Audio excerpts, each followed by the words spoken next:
Structure's laid outside, panels pre-positioned. I'm going to drill the holes on the base. I've already marked them out for the hardware. Then after I drill the holes, I'll place it back on the structure, mark the riv nut locations, and then go from there. We'll use a 1024. That's one of the bigger screws I have for my riv nuts. Take the hole pattern, figure out what makes sense to use. It looks like a 3/16 is a perfect fit. Let's see here. 3/16. So I use a 3/16 hole and drill my holes.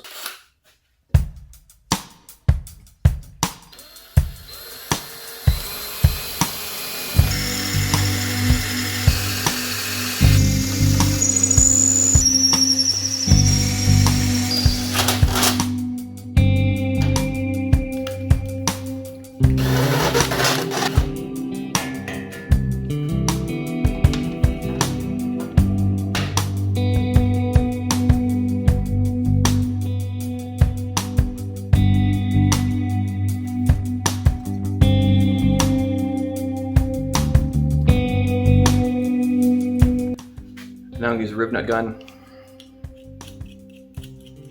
I think most people have probably seen these before. Just a rivet, over your rivet. Have a threaded insert for a 1024. Slide it in, pull back, crimps it in, and then you have a threaded insert into your structure. I'm opting to do this opposed to tapping because aluminum, I just feel better doing riv nuts with aluminum. I'll probably still drill and tap my panel. I have found I've used this drill gauge a lot more for things I need to drill for as opposed to drill bits. So here's my riv nut. I need a 9/32 hole, so that fits perfectly. So we'll crimp in, grab it well.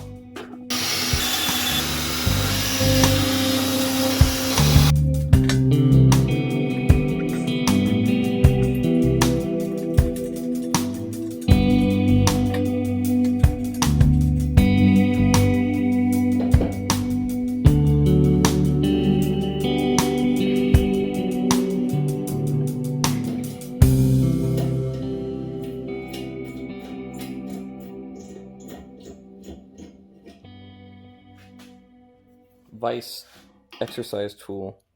This is not the tool for you. And if I do a lot more of these, I would probably buy myself a air rivet gun like I did with normal rivets.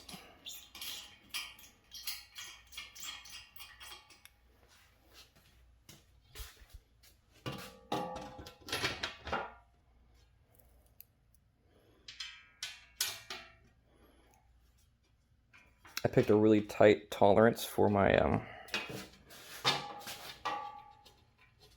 maybe too tight a tolerance for my screw holes since that threads into them.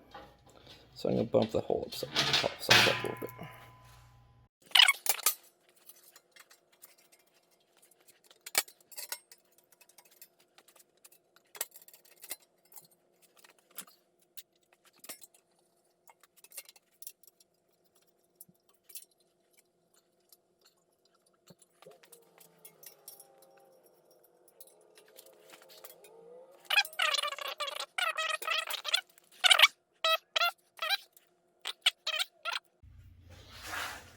What I'm about to do is 100% experiment. I figure if it goes horribly wrong, it's nice and hidden inside everything. But I'm going to sand the outside of this, give it a kind of a frosted look, not a tired old dirty panel. If it looks good, I'll probably do the rest of the box the same way.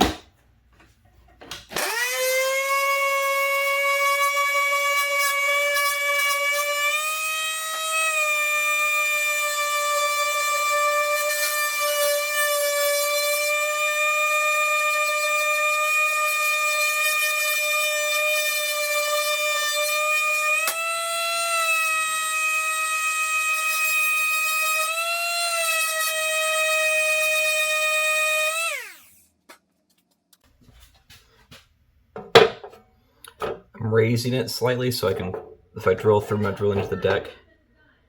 And it doesn't look horrible. It looks okay-ish. I kind of like the surface finish of it. I'm hearing a lot of wife and kid aggro, so this is where I'm going to leave off for today. Okay, here we are. Here's our sub panel. On the very top where you can't see, it's going to be the Manager 30. So my idea is power roll is going to come up this side, go to the Manager 30, come back down, and then go from there. So basically what's going to happen is we're going to have incoming power, come in, go straight up. Then from the Manager 30 goes to the battery. Then from the battery goes to Switch Pro. Switch Pro gets diffused out to a couple of key components, and then a couple of things go directly from the battery to other locations. So what do I need for this? First thing, Switch Pro itself is actually just a single potted component. We'll place it up high. From there, it's going to take power from the battery. So it's going to need a fuse block. I want that to be a simple run, so I want this to be almost like the edge of the panel and then come up. So what'll happen, so I'll move it a little bit like that. Positive lead from the battery comes up, comes in here, fused to the Switch Pro. Switch Pro then comes down. There's 12 taps for power. There's only 8 things, but the last 4 are duplicates, so it's higher amperage. I have a terminal strip. So what happens is these 12 go to these 12. I place that like this. So this is actually going to be landing all my actual stuff. This will be all self-contained. It's going to come here to here, here over. That's that. Then we're going to have a couple of things that need to be grounded to the system. A common rail grounding bar. So what I'll do is I'll bring a ground strap to here, to the actual panel. Panel's bolted to the system. I'll bring the other side also to the battery, so it'll be grounded to the battery and to the panel, so it'll be fully grounded. I'll have that low. Finally, the rotor can take 40 amps in, but it can output 50. It can output 50 because you can. It's solar, 110, and alternator. I doubt it's ever going to reach 40 amps of input from the alternator, but I have a 40 amp one of these that I'll place in the engine bay by the battery, so it'll be managed properly. Next, the output of the Manager 30 will be right there. This is where I have a conundrum, because this is going to be power, then it goes back to the battery. So what I think is going to happen is I don't want this crossing here, so I'm going to shift this over, shift this over, shift this over, and bring this actually right here. So what happened then is power comes in from the Manager 30 to the battery from here, goes out to the battery, comes back here, comes up to here, and down to here. This leaves this section open and this section open for things that I'll need later. So I already know that what the kids finished screaming. I already know that I'm going to add a couple of things that are going to be directly out the battery, like the fridge, and I might have one other tap just directly out the battery for usage for later. Just have an open terminal. So I'm going to go, I have another terminal strip. I'll grab another terminal strip for this. Right back. These are the 2 terminal strips I have extra. This is actually a relatively high power terminal strip. Might be a bad option.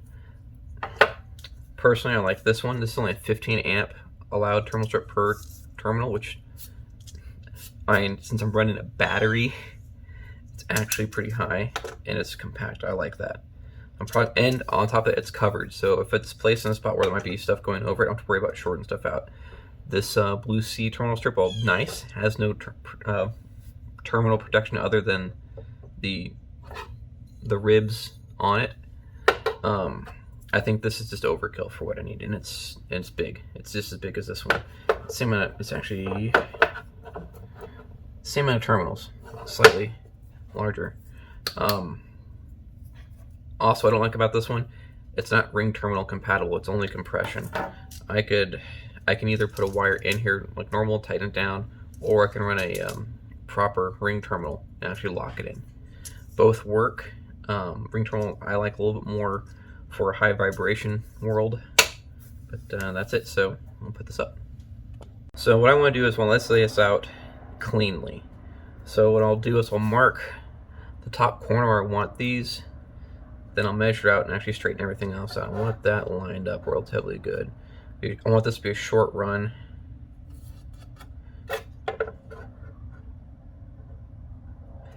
Because if I run this power out this way, this actually will take up less space. I like that.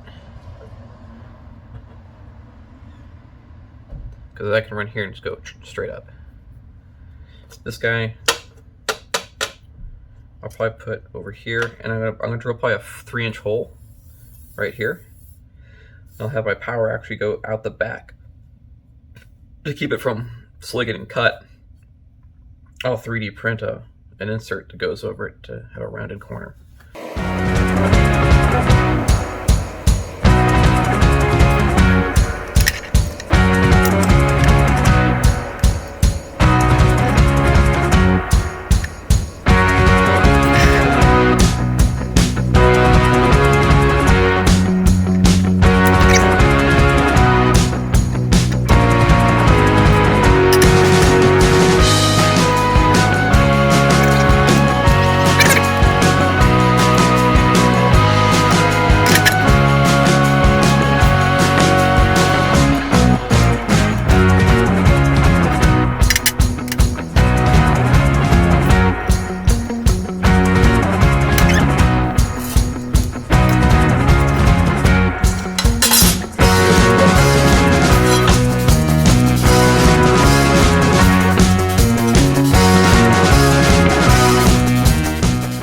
So maybe 1024.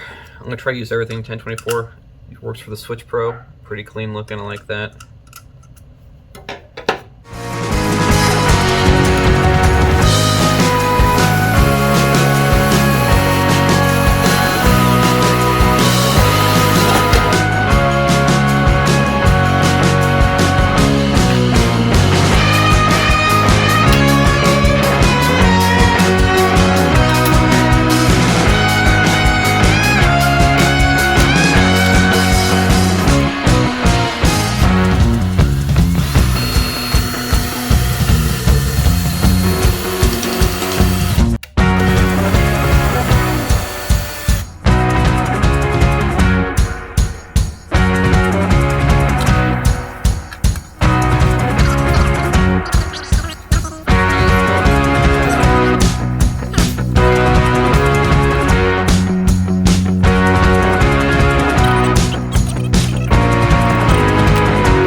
Here's our spaghetti monster.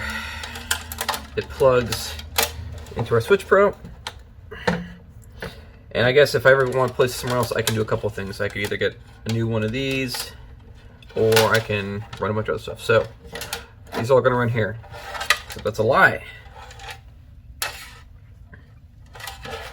We have these 3 wires. ignition, trigger 1, lights, or trigger 2. These guys. So this is going to be an interesting thing. It's not going to be ignition controlled. It's going to be battery controlled. So I'm actually going to run the ignition to the positive of the battery. Would I recommend that for everyone to do that? Of course not. I guess I'm special. No, the reason is because I'm not running this off of the car battery. It's purely off of the power box and back. None of these lights are going to be ignition only, so there's no reason to have an ignition only trigger. The next thing I look for is this boy. This is our, I believe, the low power battery, or the negative wire, my ground wire. This guy has got to go direct. This guy's got to go directly to the ground of the battery. I'll put that over there out of the way. So then we got these guys. I got S1, S2, 3, 4, S5, S6, S7, S8. My 8 power, my 8 things.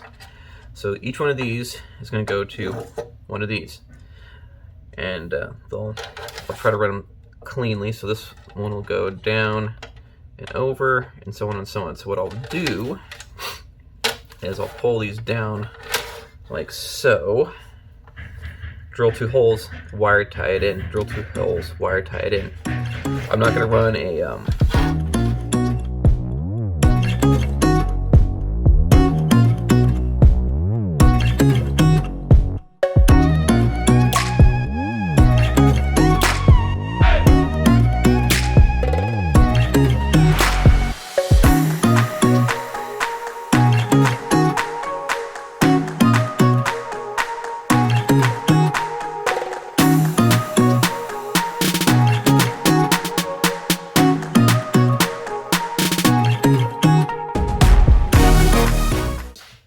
decent snizzers will do it, or if you do a lot of hobby modeling, some flush cut dikes, and hell, if you're not hobby modeling, you can still get flush cut dikes. It's not,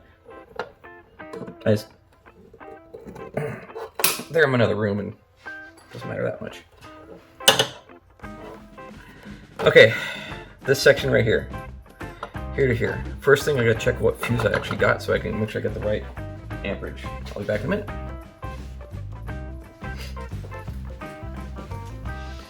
Okay, dug up my parts, running a 100 amp fuse, so I have to at least be able to power 100 amps through this thing to get there. Because I want this to be my break point. I don't want the cable being the breaking point. The breaking point, I don't know where it's going to happen. Fire, lose everything, we'll die. Bad news bears.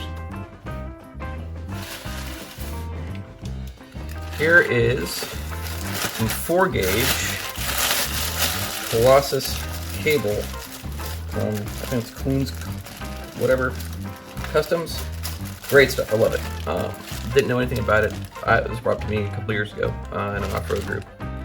Super flexible. This stuff's just like rope. It's 2,000 strand. It's 2,058 strands of wire. Coons Concepts. This is Colossus Flex Cable, all of K's. It's mostly for audio work, but this is their power cable line. Bottom line is if it's rated for it, and you're fine. You're fine. So I'm gonna make some cables out of this. A little short piece goes here, and I'm gonna bring a long piece out here. I'm gonna make it out of this orange.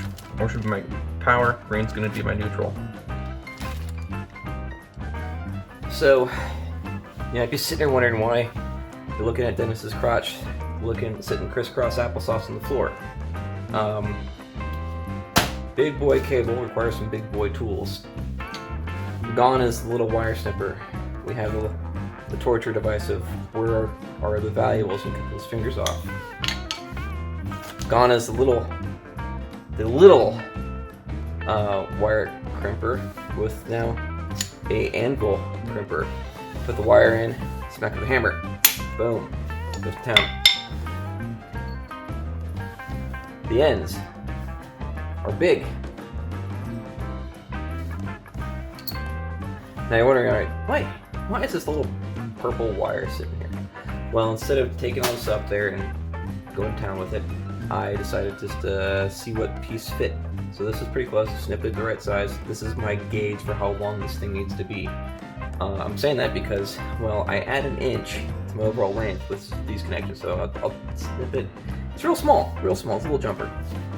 I could do it on the table. I have a lot of stuff on the table. It's just easier for me to do it right here. So I'll get to it. Orange cable. See, the crazy thing is, this stuff is so flexible. It's actually, it matches, it can bend. This bends pretty tight. This bends just almost as tightly. So, let's figure out how much we need.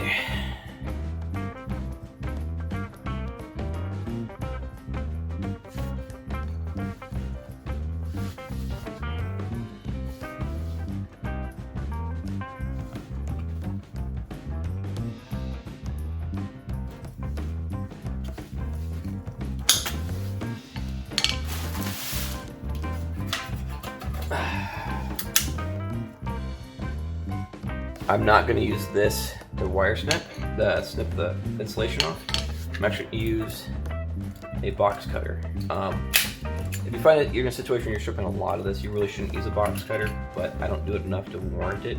I already bought enough extra tools like the crazy snipper and the hammer anvil crimping tool. So what I'm going to do is I'm going to score it, not all the way through, then peel it off. So I don't cut too much and cut away. So take this, line it up. I figure I'm going to line about right there.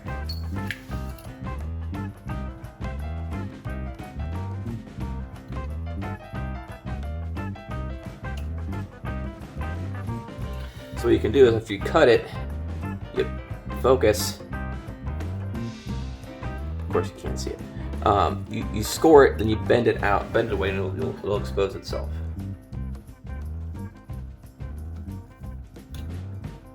There we go.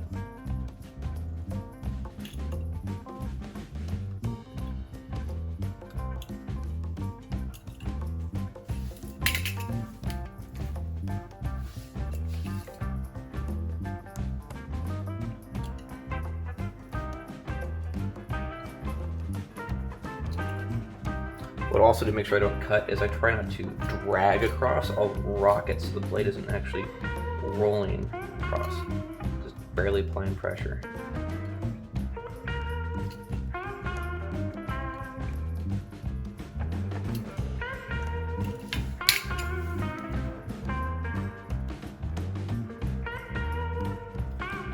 Almost got it. I'm peeling it off now. It's not taking any strands with it. So I look in the tube, no strands. So that's good. They cut it real soft. Oh, get aggro back.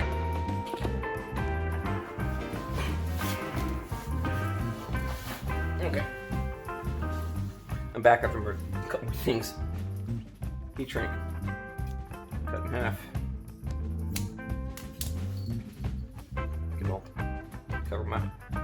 Actually, I'm gonna cut it less than half. Cut a third of that off.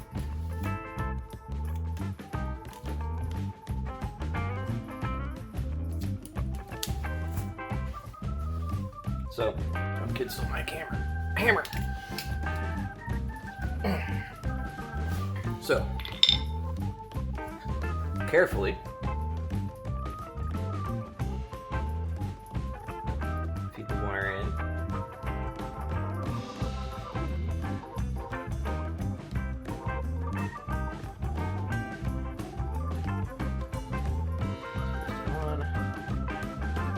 Snug. Back up so you can see. Put my hammer up, line it up, sit down, right there.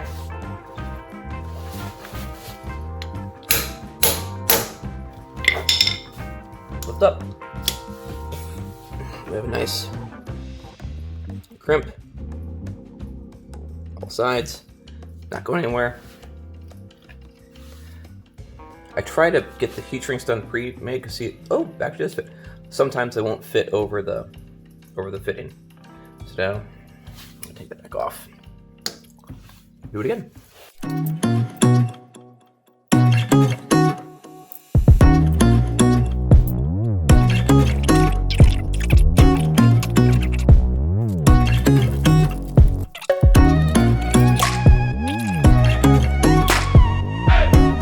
So, unlike the other ones, you just crimp it on, not really worry about it. This, you gotta really pay attention to where you're gonna be rotating, because like, bigger cables don't like spinning.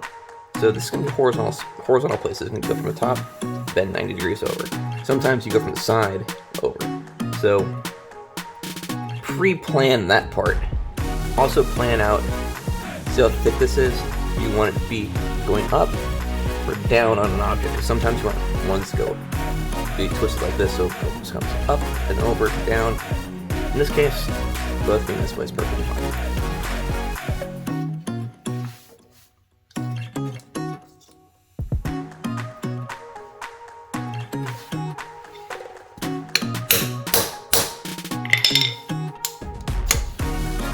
Again, crimped. Go back to the top and heat shrink it. So, like I said, this will go here, to here, and see I made it a little too long actually, so a little arc like that. That'll be my